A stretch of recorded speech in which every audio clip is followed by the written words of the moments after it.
Assalamualaikum warahmatullahi wabarakatuh. Apa kabar semuanya?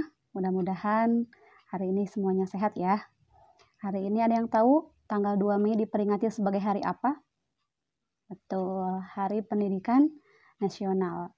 Kita kembali lagi di Nanoyano Channel. Bagaimana Bu, apa yang kita bicarakan hari ini? Sekitar pendidikan ya. Ya, masa kecil ayah lah gitu. Kita membahas bagaimana sih sebenarnya dunia pendidikan di zaman kita. Waktu dulu sekolah bagaimana? Mulai dari SD boleh, TK boleh. Boleh cerita sedikit ya bagaimana? Kalau ayah mah pendidikannya langsung SD, tidak SD. ada TK. Kalau Belum ada atau memang tidak dimasukkan ke TK sama mama? Kayaknya belum ada, soalnya nggak tahu waktu itu ada TK atau enggak. Jadi Langsung kayaknya belum aja ada. ke SD. Berapa tahun masuk SD ayah? 7 tahun. Wow, mateng ya kalau Iya, makanya ini di kelas sudah itu matang. paling tua di SD, SMP, SMA. Kebanyakan paling tua saya. Paling tua atau paling dewasa? Paling tua. Paling tua dari segi usia. Dari segi usia. Kalau Ada yang satu kelas beda 1 tahun loh, ada. Oh ada. Nah kalau ibu dulu udah ada TK. Sebenarnya sih bukan TK, jadi semacam TK Al-Quran. Kemarin kan di channel yang sebelumnya kita membahas itu ya ngabuburit terus masa kecil Ramadan kita seperti apa. Nah masih ingat jam 4 sore ibu diiming-imingi sama jeruk. Oke itu. Jadi Diangkot. ayah kan setelah kita syuting nanya apa kan kok TK sore gitu kan. Emang dulu belum ada TK formal Pagi. seperti sekarang yang pagi ya. Jadi TK Al-Quran gitu. Jadi ibu masuk dulu TK Al-Quran, tapi alhamdulillah menulisnya lancar, kemudian ngajinya juga Iqro, alhamdulillah sampai tamat Al-Quran gitu di TK. Dan masuk SD pun alhamdulillah sudah bisa membaca, menulis, berhitung. Itu usia 5,5 tahun. Jadi kalau ayah masuk SD 7 tahun, ibu 5,5 tahun udah mau sekolah. Kata mama ceritanya, memang waktu itu ibu maksa banget pingin sekolah. Wah, Gitu. hebat, berarti emang Maksa semangat banget belajar. pingin alhamdulillah gitu. Kalau ayah mah umur 7 tahun belum terlalu bisa calistung apa ya. Paling kelas 1 juga masih buat pagar-pagaran, Udah lurus pagernya. Ya, recol. Nilainya inget banget. Pemirsa tahu recol? 6. Nilai juga 6. Nilainya 6. Jelek soalnya acak-acakan. Sekarang tulisannya acak-acakan juga. Acak-acakan sih. Bakat. Aja. Oke. Terus langsung SMP ya? SD, SMP, SMA. Oke. Terus itu di sekolah gimana ayah dulu? Peringkatnya. Dapat ranking nggak nih dari SD? Dapat lah, lumayan antara peringkat 1 dan 2. Masuk 2 besar. Kalau nggak 1 ranking 2 gitu. Dulu kan ada peringkat ya?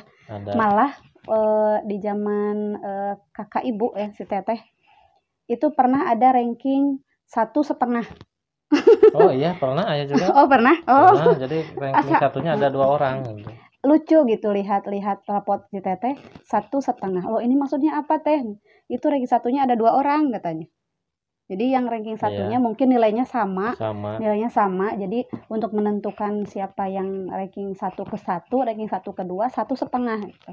Ada yang unik waktu zaman Teteh. Ternyata ayah pun mengalami seperti itu. Mengalami ya 1,5 berapa kali ya? Cukup sering ada 2 kali, 3 kali ya. Ngomong-ngomong masalah ranking, apakah ranking berpengaruh untuk masa depan ayah gitu? Maksudnya di dunia kerja gitu. Ngaruh nggak? Sebenarnya nggak berpengaruh secara langsung ya. Secara Cuma signifikan. dari segi pemikiran kali. Kan kalau peringkat 1 2 lebih cerdas dari segi akademik. IQ. Kalau kerja akademik mungkin bisa lebih cepat dari orang lain. Cuma kan dunia kerja nggak semuanya menggunakan akademik.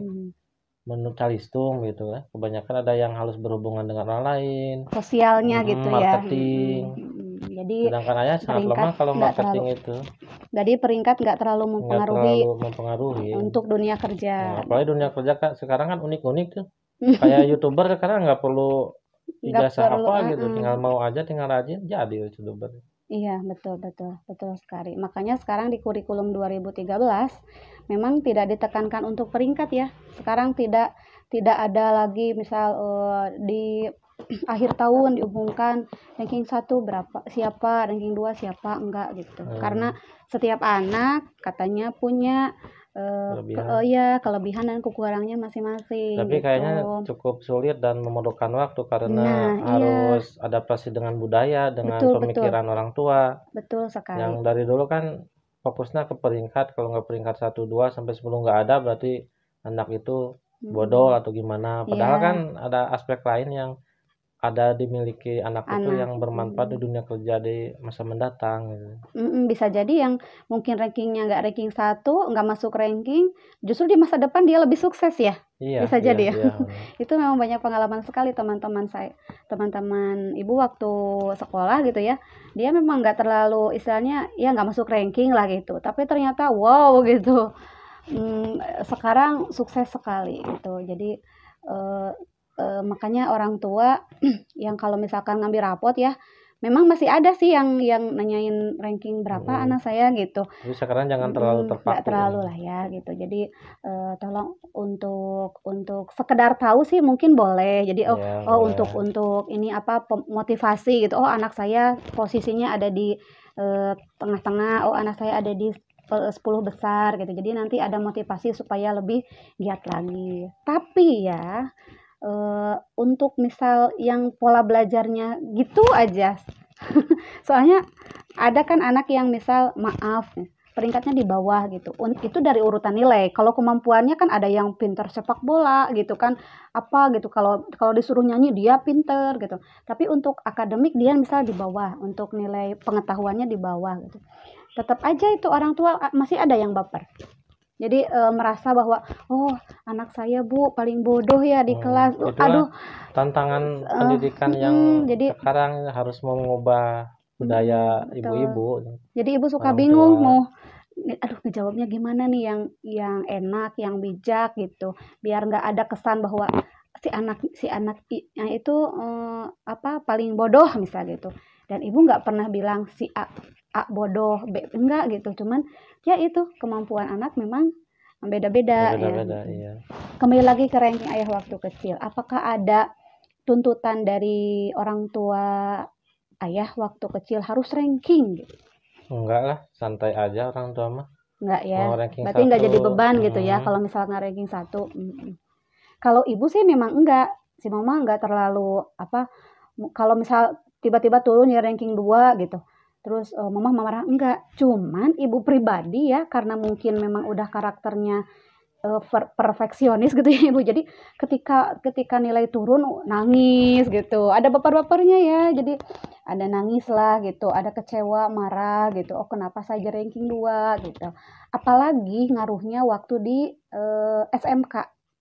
SMP alhamdulillah ranking satu paralel juga gitu ya alhamdulillah. Ya mungkin ada kebanggaan aja ya. Jadi ketika kita dapat peringkat, ada kebanggaan di kita, kebanggaan orang tua gitu kan ketika tetangga-tetangga nanyain, "Deh ini ranking berapa?" gitu kan. Cuma, satu dong," gitu kan. Jadi mama ada itulah kebanggaan. budaya. Jadi kan tetangga juga menanyakan peringkat berapa ya, Ah, seharusnya nggak harus nanyakin kayak gitu. Sampai kan kemarin, anak kita waktu waktu dibagi rapot kan, banyak yang nanya kan gitu, Mm-mm. "Teh Ana ranking berapa?"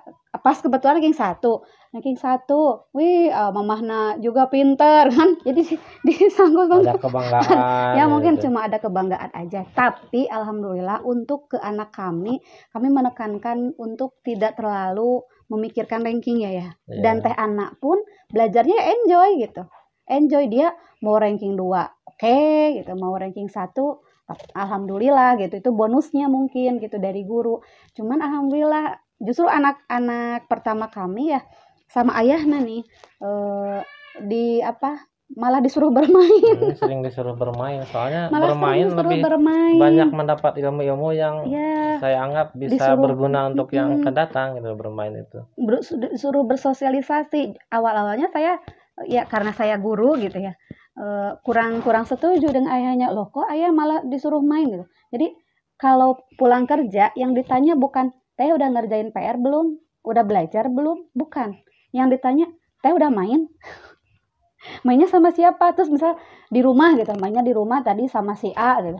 Loh kok di rumah? Terus sana main ke rumah siapa? Kalau di Sunda bahasanya ngablu. Malah disuruh bermain gitu. Tapi sekarang ya jadi oh iya, justru dengan bersosialisasi anak jadi banyak belajar lebih gitu. Istilahnya kalau otak mah apa ya? Menurut saya Udah mah genetik. ya Kalau genetik yang nggak udah bisa gitu. berhitung cepat mah gitu aja gimana juga. Ya udahlah teh Ana mah insya Allah udah bisa belajar sendiri juga bisa gitu ya udah bisa diarahin. Yang penting teh Ana mah dibilang satu kali udah bisa nangkep gitu kan, alhamdulillah. Yang Alhamdulillah penting itu cepat nggak lah. terlalu khawatir gitu. Jadi kembali lagi ke masalah ranking, kami sepakat untuk anak kami sendiri tidak terlalu memfokuskan supaya anak mau bisa ranking 1 ya yang penting Jadi dia kesimpulannya Ibu ke ibu-ibu yang nontonnya gimana tentang kesimpulannya anak-anaknya? tentang anak-anak, mungkin kita harus tahu dulu karakter anaknya masing-masing, passion-nya ke materi Apa apa gitu gitu. harus Dan diketahui ada itu. satu yang salah ya, ketika anak misal nggak suka, nggak bisa matematika, contohnya nih, ini banyak sekali mama-mama di luar sana yang memaksakan anaknya untuk bisa matematika. Oh, jadi di les matematika ya. Itu Padahal dia sebenarnya nggak bisa hal ya. yang keliru katanya Seharusnya gimana tuh? gitu. Cari les, cari tempat kursus sesuai dengan bakat dan minat anak Oh, gitu. kalau dia bisa pinter sepak bola Sepak berarti bola les ke sekolah sepak bola gitu. Kalau misalkan oh ya udah ketahuan memang dia pintar matematika, privat terus di bidang matematika. Jadi semakin terasah, semakin cerdas di bidang yang dia sukai dan memang dia cerdas di bidang itu gitu. Jadi yang kekeliruan yang ada adalah anak nih di kelasnya matematikanya misal nilainya jelek gitu. Terus terus dileskan padahal kemampuan anaknya ya gimana ya? nggak bakalan meningkat drastis ya Iya segitu gitu. aja berarti ya. Tapi kalaupun mau berusaha boleh, asalkan anak tidak terbebani, Tertekan, tertekan. Boleh sih, malah boleh. jadi kasihan anaknya. Boleh. Jadi kalau atuh gimana dah kan biar pinter, boleh. Jadi kalau misalkan mau les privat gitu pribadi, boleh silahkan. Cuman ketika anak tidak berkembang secara signifikan sesuai dengan harapan orang tuanya, nah ini orang tua harus bijak di sini gitu ya, bijaksana. Oh berarti ini anak nggak bisa terus-terusan Bidang ini di ya, bidang ya ganti. harus Oh dia cari ternyata bidang apa gitu. ternyata senengnya ke nyanyi, udah aja nyanyi. Akademik Sepak bola gimana? Ya kembali ke tadi, di masa depan itu tidak terlalu berpengaruh gitu.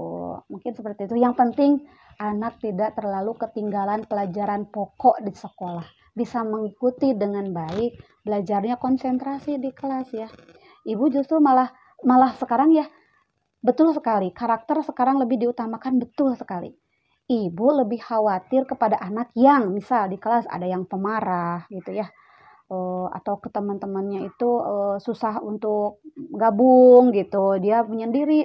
Justru ibu lebih khawatir kepada anak yang begitu.